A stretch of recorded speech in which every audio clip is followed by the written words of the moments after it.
the hell's the season going to look like? Hunter has written 10 true or false questions for me. We're going to fly through them, and then we'll look at some takeaways, and then we'll wrap up with some negativity and some positivity at the end of the show. Hunter, question 1. All right. Had to get some good music for this as well. Oh, yeah. I like it. The Packers will only enter one game this year as more than 6.5-point underdogs. And that game will be the December 5th game at Detroit. Yeah, no. False. They'll enter 0 games as a 6.5-point underdog. They have San Francisco at home. That's a 3-point swing. I think they're going to be viewed better or right with Detroit, so I think a touchdown's too big. I'm going to say false. I don't think they're a 6.5-point underdog in any game this year. It's a great question. Number 2, I saw this from day 1 of minicamp, that the Packers are using a video board during practice to rewind 11 on 11, and I hadn't ever seen a team do that. So, true or false, more teams will start using video screens at practice because of the Packers.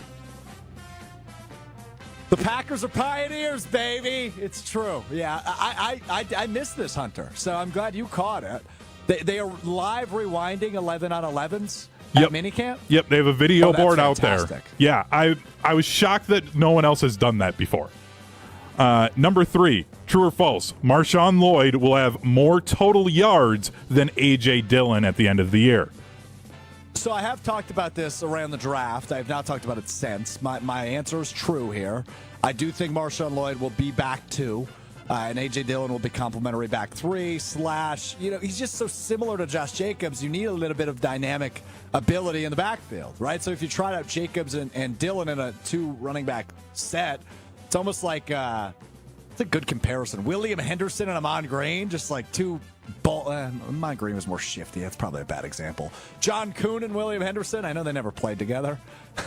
I don't know. I think Marshawn Lloyd will have more. You said yards? Yes, total yards. Yeah, I think so. And I think he's more of a threat in the passing game, although Dillon's solid there. I think Lloyd, maybe not this year, but will develop into a better option in the passing game. So I will say true in his rookie year, Marshawn Lloyd has more total yards than A.J. Dillon, though it might be close. Number 4, Jordan Love will have more than 35 total touchdowns.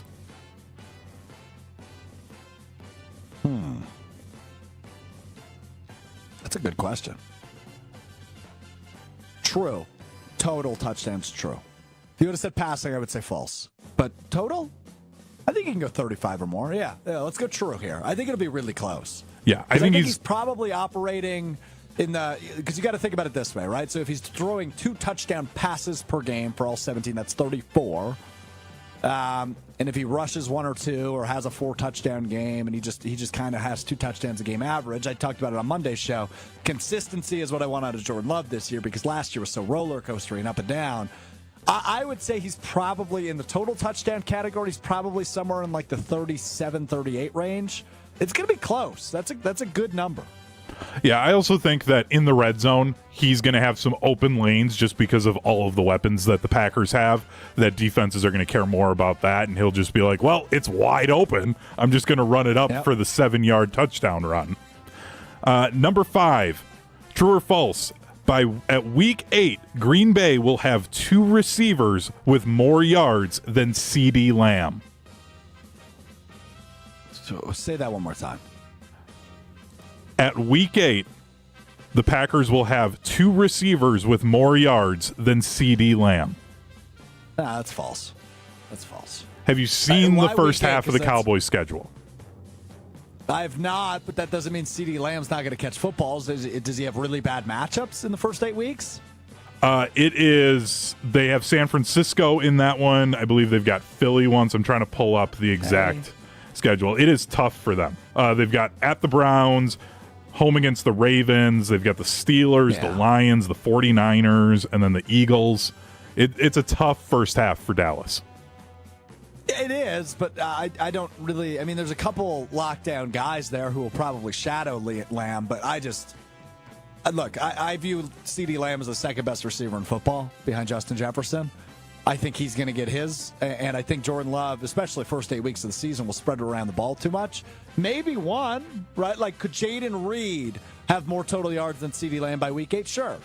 I just don't think there will be two guys above Lamb when he's a true number one bona fide stud option for Dallas. And him and Dak have great chemistry. So I would guess he'll still be in the top 10, top 15 in receiving yards through 8 weeks, because that's just too much time for Lamb not to get his.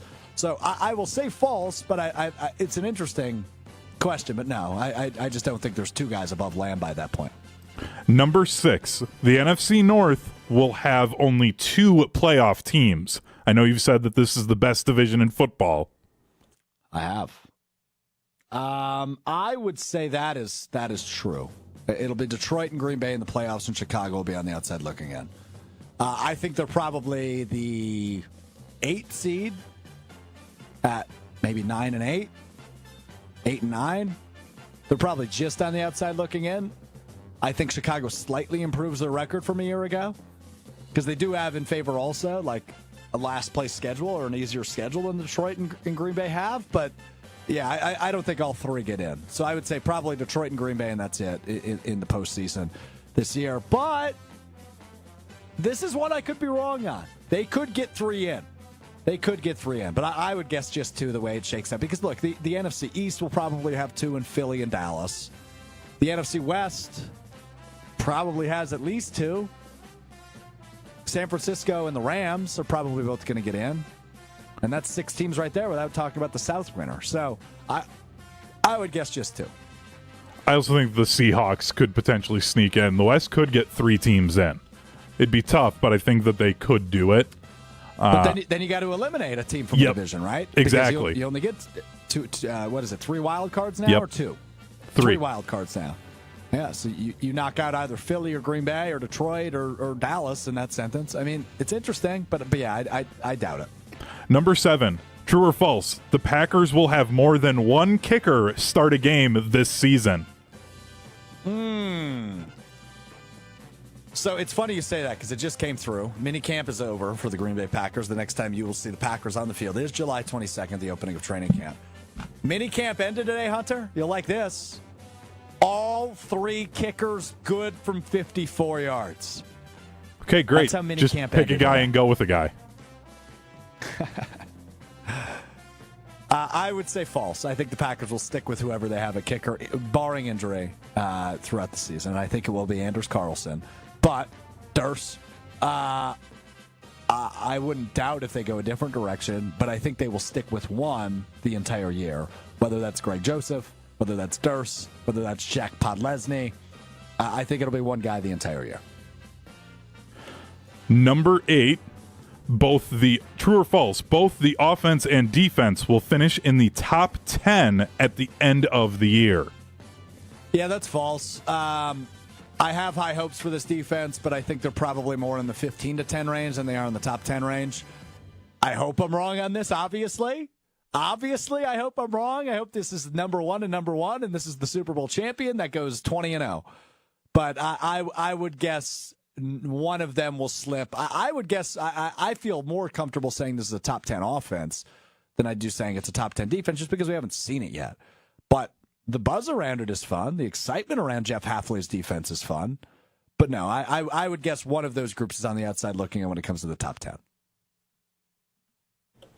Number 9, true or false, Lucas Van Ness will finish the year in the top 5 in the NFL in sacks.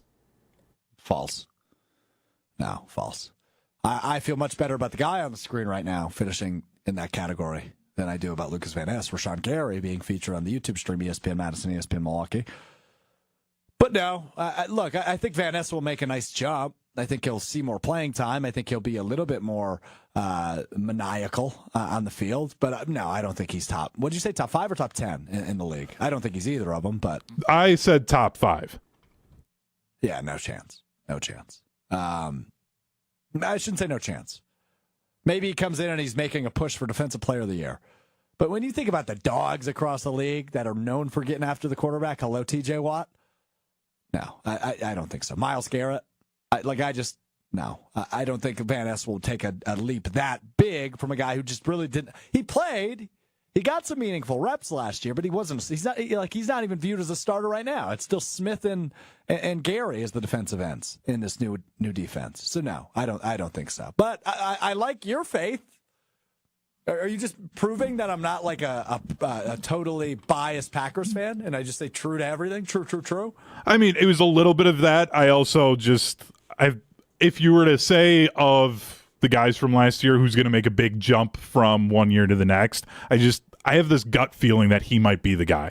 Like, it was me just kind of taking a chance. He might be. He's a first-round pick, but defensively, a guy that I'm really intrigued by taking a big year two jump is Carl Brooks. I thought at the end of the year last year, he was a menace inside.